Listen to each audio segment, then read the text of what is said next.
네, 우리 기도하심으로 피우다 시작하겠습니다. 하나님 감사합니다. 오늘도 새 날을 주시고 주님의 말씀 앞으로 우리를 불러주시니 감사합니다. 오늘도 하나님의 말씀이 다시 우리를 살게 하시며 그 모든 괴로움과 고통 가운데서 하나님의 은혜를 간절히 소망하며 나아가는 삶의 바른 태도로 오늘이 시작되게 하여 주시옵소서. 감사합니다. 예수님의 이름으로 기도드립니다. 아멘. 오늘 저희가 함께 살펴볼 말씀은 욥기 21장 17절에서 34절 말씀입니다. 욥기 21장 17절에서 34절까지 말씀 함께 같이 살펴보겠습니다. 악인의 등불이 꺼짐과 재앙이 그들에게 닥침과 하나님이 진노하사 그들을 곤고하게 하심이 몇 번인가. 그들이 바람 앞에 건불같이 폭풍에 날려가는 겨같이 되었도다. 하나님은 그의 죄악을 그의 자손들을 위하여 쌓아두시며 그에게 갚으실 것을 알게 하시기를 원하노라. 자기의 멸망을 자기의 눈으로 보게 하며 전능자의 진노를 마시게 할 것이니라. 그의 달수가 다하면 자기 집에 대하여 무슨 관계가 있겠느냐. 그러나 하나님께서는 높은 자들을 심판하시나니 누가 능히 하나님께 지식을 가르치겠느냐.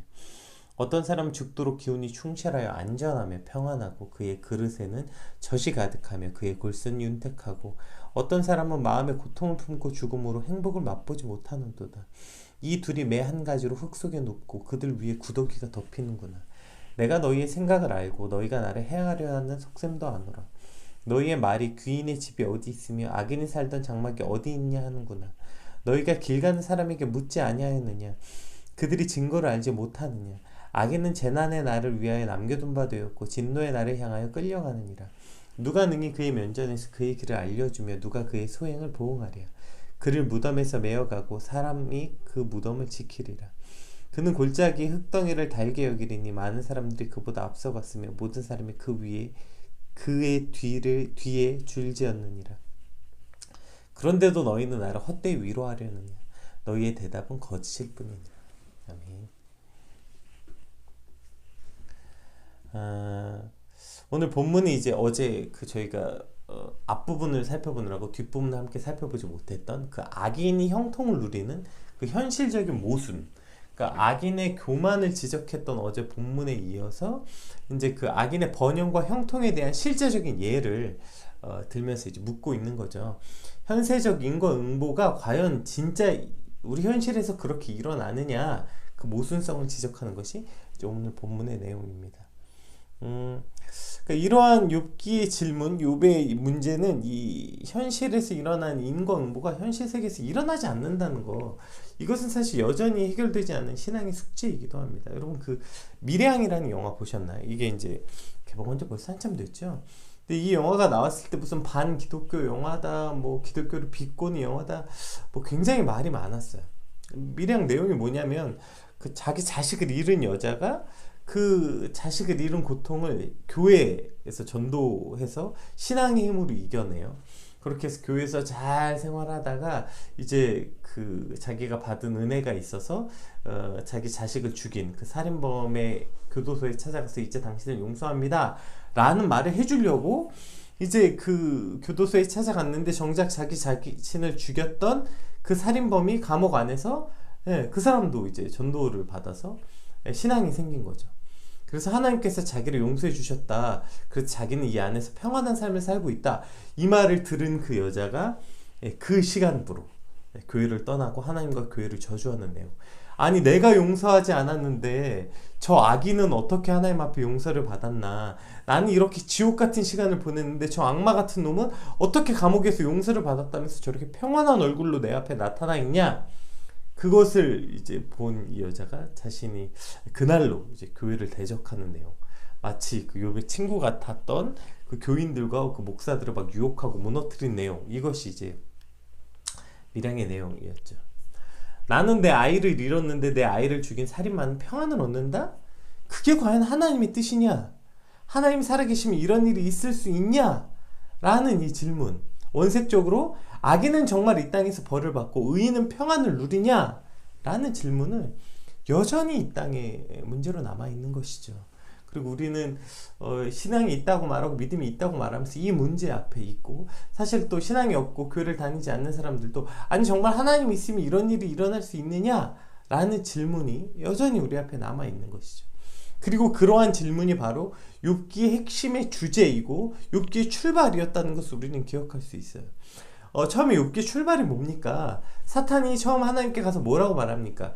욥의 경건, 욥이 그렇게 의인으로서 살아가는 욥의 경건은 하나님께서 그에게 복을 주시는 보상을 하셨기 때문이라는 것. 인과응보. 욥이 하나님께 그렇게 경건한 삶을 살아가는 건 하나님이 그에게 복을 주셨던 보상 때문이다. 따라서 그 보상을 걷어가시면 그 경건도 사라질 것이다. 그러니까 처음부터 사탄은 이 인과관계를 하나님께 말하고 있었어요. 욥의 경건은 하나님의 보상 때문이다. 그거 없이 신앙을 지키겠느냐? 이 말이 하나님께서 욥의 생명의 손을 대지 말고 네 마음대로 하라. 하나님께서 즉 그 인과관계를 깨셨어요.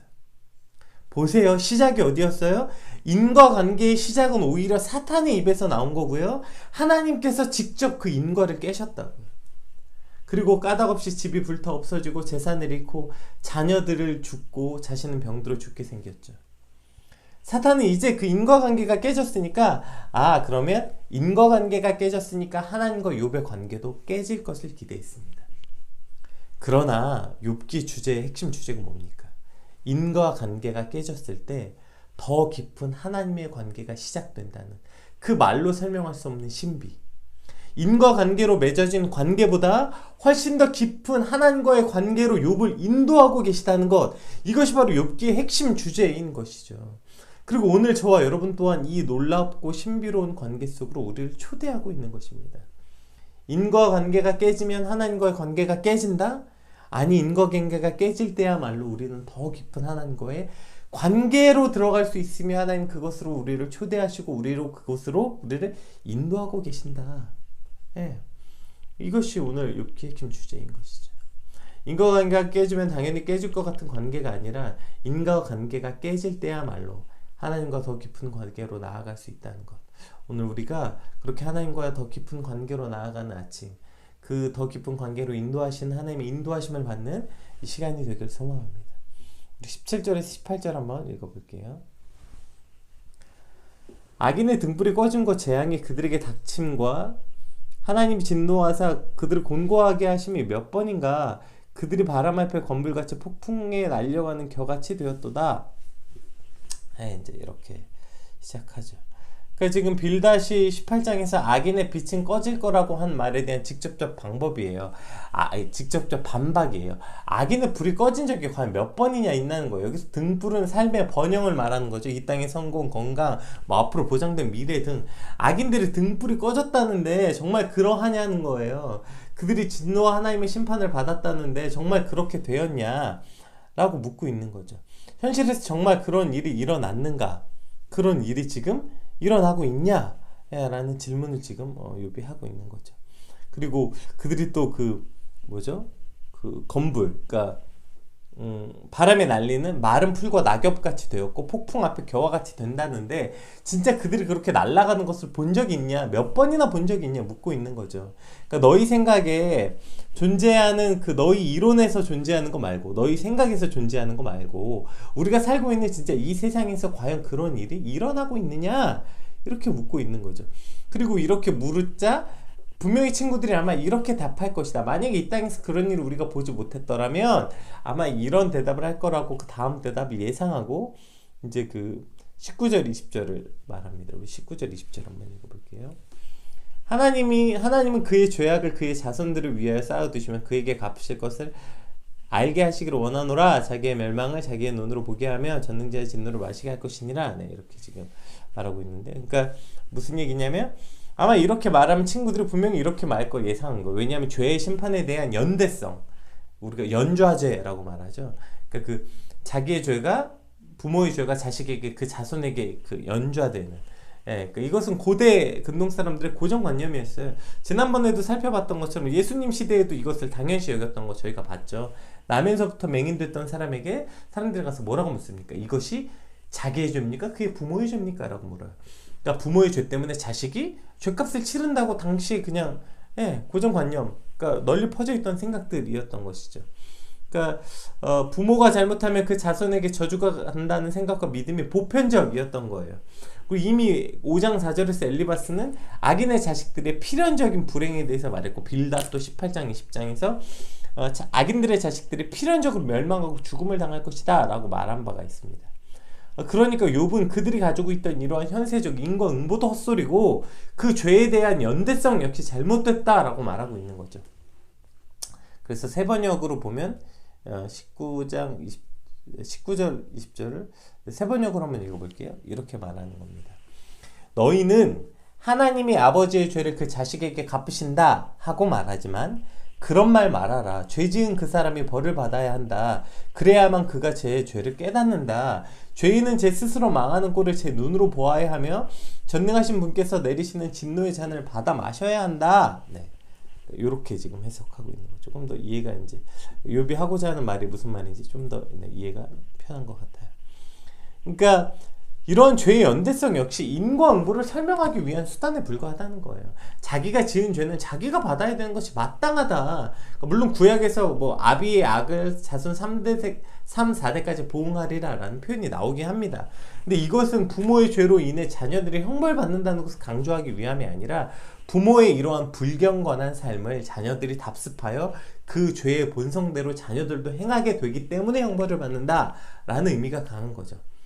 따라서 뭐 여전히 사실 지금도 뭐 그 가게에 흐르는 저주를 끊어야 된다, 무슨 유전된 저주를 찾아서 회개해야 된다, 이러한 얘기들은 사실 성경의 원리와 법칙에 대한 잘못된 이해인 것이죠. 심지어 지금 우리는 신약 시대를 넘어서 성령 시대를, 예수 그리스도의 보혈과 그 보혈의 능력이 어떠한 저주와 죄를 끊는 능력이 있음을 우리가 믿고 그 보혈의 능력을 의지하여서 우리가 그 능력으로 그 예수 그리스도의 보혈로 다시 세례를 받아 성령의 세례를 받아 다시 태어난 우리에게 어떠한 저주가 임한다는 건 말이 안 되죠. 그러니까 이 땅에서 인과응보를 말하려다 보니까 악인이 잘 먹고 잘 사는 방법을 뭐라 설명할 길이 없으니까 오케이, 그러면 니는 잘 먹고 잘 살아도 그 죄값을 네 자손들이 받을 거다, 이런 말도 안 되는 얘기라는 거예요. 지금 그 말 자체가 말도 안 되는 거죠. 그러니까 그러니까 그런 말 말아라. 죄 지은 사람이 벌을 받아야 자기 죄를 자기가 깨닫는다, 이렇게 말하고 있죠. 그래서 심지어 22절에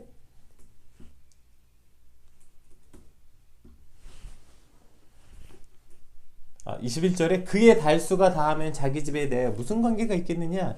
그러니까 그 심지어 악인들이 그래, 만약에 니들 말이 사실이라서 악인이 죽어서 후손에게 그 죄값이 간다 치자. 근데 악인이 죽어서 무덤에 들어가면 자기 후손이 어떤 고난을 당한지 알지도 보지도 못하는데 그게 무슨 상관이냐, 이렇게 말하는. 그러니까 아무 의미 없다는 거예요. 악인이 죽어서 후손에게 죄값이 간다, 이걸 악인이 두려워는 하겠느냐. 자기가 지은 죄를 자기가 당해야 두려워하지. 그게 도대체 무슨 말도 안 되는 소리냐 라고 말하고 있는 거죠. 그러면서 이제 22절, 그러나 하나님께서는 높은 자들을 심판하시나니 누가 능히 하나님께 지식을 가르치겠느냐. 이게 이제 그 위아래 문맥상 갑자기 튀어나와서 급전환을 이루기 때문에 해석상 이제 다소 난점이 있지만 또 문맥을 잘 살펴보면 위아래 문맥을 딱 그 섞고, 그러니까 핵심 구절이기도 한 것을 알 수 있게 돼요. 여기서 높은 자들이란 하늘에 거하는 자들을 의미하거나 혹은 하늘에 있는 피조물을 뜻하거든요. 그래서 이제 천사라고 많이 이것을 번역합니다. 그래서 이런 뉘앙스를 살려서 공동 번역에서는 이렇게 설명했어요. 그러나 하늘 높은 곳에 있는 자들을 심판하신 하나님. 거기서 하늘 높은 곳에 있는 자들, 즉 천사를 말하는 거죠. 그러니까 그러나 하늘 높은 곳에 있는 자들을 심판하신 하나님, 그분을 깨우쳐 드릴 사람이 어디 있으랴.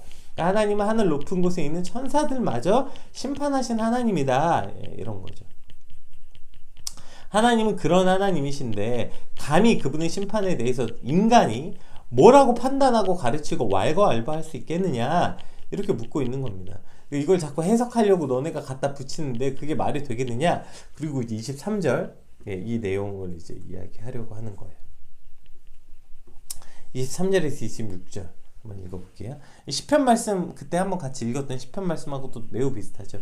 어떤 사람은 죽도록 기운이 충실하여 안전하며 평안하고 그의 그릇에는 젖이 가득하며 그의 골수는 윤택하고 어떤 사람은 마음의 고통을 품고 죽음으로 행복을 맛보지 못한도다. 이 둘이 매 한 가지로 흙 속에 눕고 그들 위에 구더기가 덮이는구나. 이게 과연 공평한 일이냐, 이게 공의로운 일이냐 묻고 있는 거예요. 그러니까 어떤 사람은 현세에서 번영하고 어떤 사람은 그냥 죽도록 고통만 당하다 죽는데 이 둘이 매장되면 똑같다. 이게 현실이라는 거예요. 즉 하나님의 주권은, 그러니까 인간이 어떻게 감히 판단할 수 없는 이 불가해성이 있다는 거예요. 이것을 인과응보로 설명할 수 없다. 이것은 하나님의 불가해성이 있고 그것 때문에 욥이 이렇게 끝까지 하나님께 지금 버티고 있는 것이죠. 이 세상에서는 일평생 건강하고 뭐 풍요롭고 평안한 가운데 살다 죽는 사람이 있는가 하면 어떤 사람은 일평생 고생하고 괴로움만 겪다 죽는 사람도 있다. 그러나 그것이 그 사람의 의로우냐 악하냐에 의해서 결정되는 것이 아니라 그것은 하나님의 주권과 섭리에 의해서 결정된다. 마치 그 신약의 부자와 거지 나사로의 비유. 악인이었던 부자는 평생 잘 먹고 잘 살다 죽었고 나사로는 그렇게 의인이었으나 평생 거지로 살다 죽는, 이것이 현실. 그러나 핵심이 뭡니까?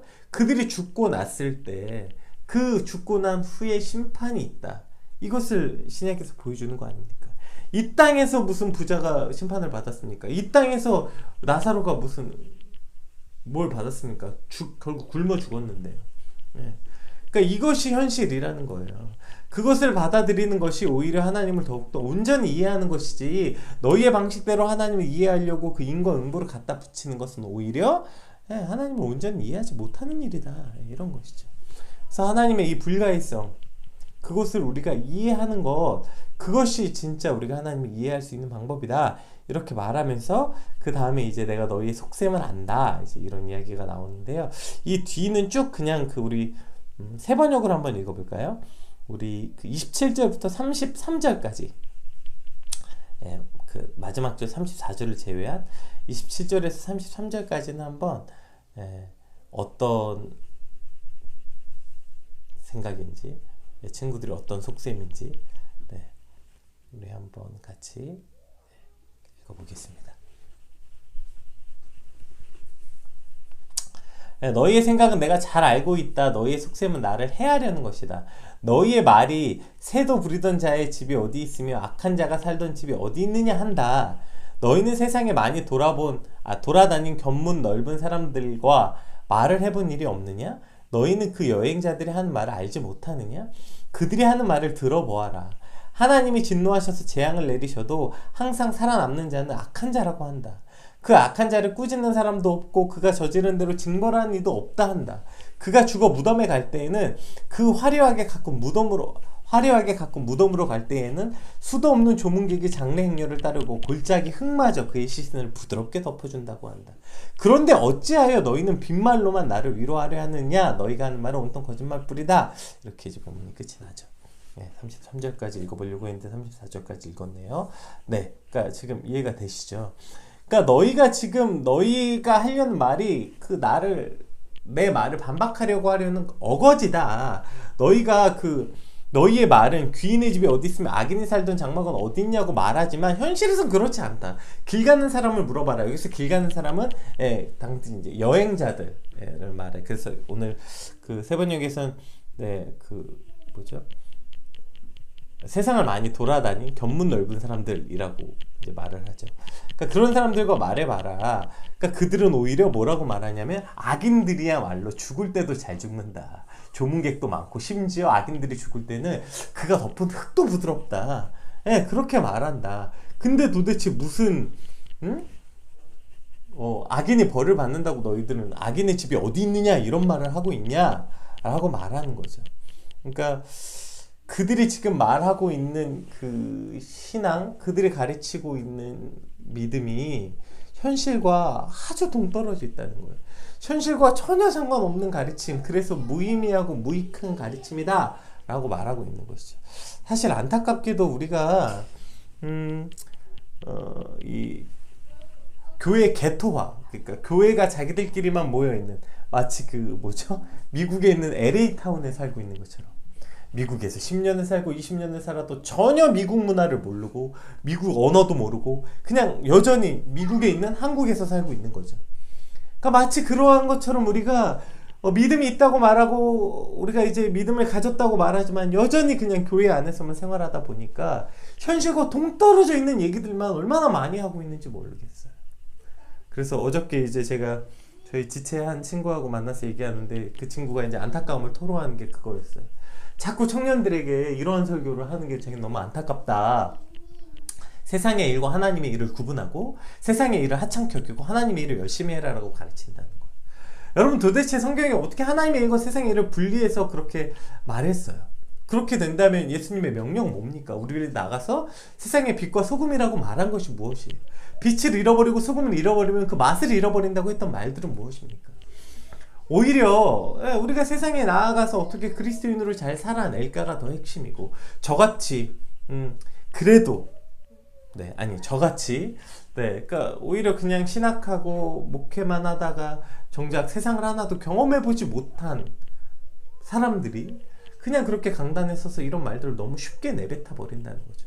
치열하게 나가서 세상과 싸워본 적도 없고 그렇게 믿지 않는 사람들 속에서 동떨어져서 혼자 그렇게 몇 년 동안 몇십 년 동안 그렇게 직장생활 해본 경험도 없으면서 너무 쉽게 그렇게 말하는 것이 마치 오늘 이 욥의 친구들과 같이 세상과 동떨어져 있는 가르침이라는 거예요. 그것이 그렇게 동떨어져 있는 가르침이라서 그게 사실 아무런 의미가 없어진다는 거예요. 그러니까 그 세상을 많이 다녀본 사람들의 귀를 기울여라, 그런 말을 좀 기울여라 라고 말하고 있는 거죠. 따라서 우리가 그러한 무언가를 가르치고 대화를 나눌 때 너무 기독교 문화, 기독교 안에서만 통용되는 어떤 이야기들로 우리가 말하기 때문에 우리가 이런 개토화를 겪고 있는 거죠. 미국에 사는 LA타운 같은 교회가 돼버린 거 아닙니까? 현실과 동떨어져 있는, 세상에 살지만 세상과 동떨어져 있는, 우리 스스로 세상과 다르게 살려는 거룩함이 아니라 세상에서 밀려나서 한쪽에서 이렇게 자기들끼리 집장촌을 이루고 살아가는 이러한 모습의 교회가 돼버린 거 아니겠습니까? 따라서 오늘 우리가 세상을 이해하는 방식이 이렇게 편협한 시각으로 세상을 바라볼 때 우리는 온전히 세상을 알 수도 없고 현실을 이해할 수도 없는 것이죠. 그래서 34절에 뭐라고 말합니까? 그런데도 너희는 나를 헛되이 위로하려느냐? 너희의 대답은 거짓일 뿐이다. 결국에 그럼 친구들은 왜 이렇게 말해버리는 걸까요? 이렇게 말해야만, 그러니까 빨리 결론을 내려야만 과정의 고통을 그들이 빨리 겪을 수 있다고 믿기 때문입니다. 그런데 하나님은 지금 욥의 이 고통이 뭡니까? 이 불가해성, 하나님의 이해할 수 없는 이 불가해성 때문에 욥이 끝까지 하나님 앞에 붙잡고 하나님 왜 이런 일이 일어나는 겁니까? 내 인생은 왜 이런 일이 일어나고 세상엔 이런 일이 일어나는 겁니까? 그가 끝까지 고민하고 끝까지 하나님께 묻고 있는 것, 그것을 통해서 궁극적으로 아까 말했던 그 인과관계는 깨어졌지만 하나님과의 관계는 더 깊어지는 신비로 하나님 지금 욥을 인도하고 계시다는 거예요. 결국 그 과정을 통해서. 그런데 우리는 너무 쉽게 결론을 자꾸 내버려요. 결론을. 이것은 이래서 이런 거야. 교회에서도 너무 쉽게 이 세상과 동떨어진 결론을 내버린다고요. 이렇게 하면 복받고 여러분 이렇게 하면 저주를 받습니다. 여러분 하나님 말씀에 순종하면 여러분 복받고 이렇게 하면 저주를 받습니다.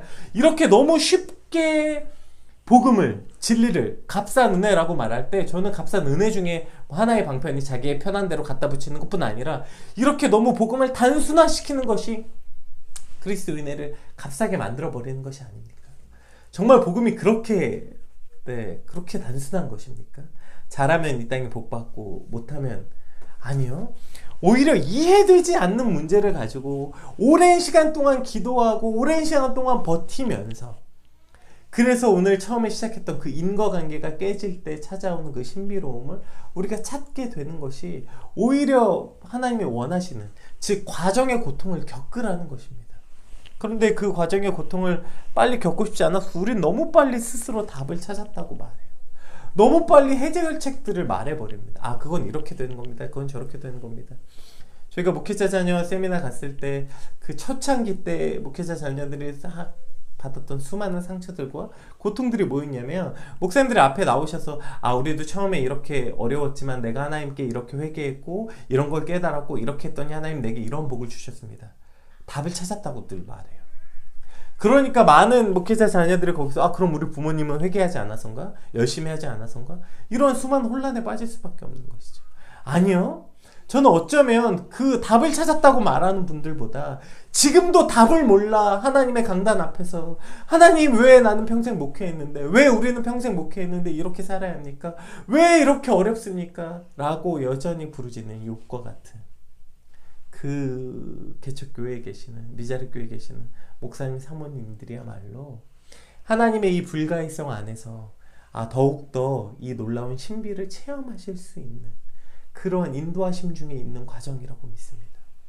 그러니까 너무 쉽게 우리가 자꾸 답을 내려버리고 여러분 인생은 이런 겁니다. 믿음은 이런 겁니다. 신앙은 이런 겁니다. 너무 빨리 답을 내려버린 분들은 더 이상 고민하지 않기 때문에 하나님의 이 신비로움을 체험할 기회가 없는 거예요.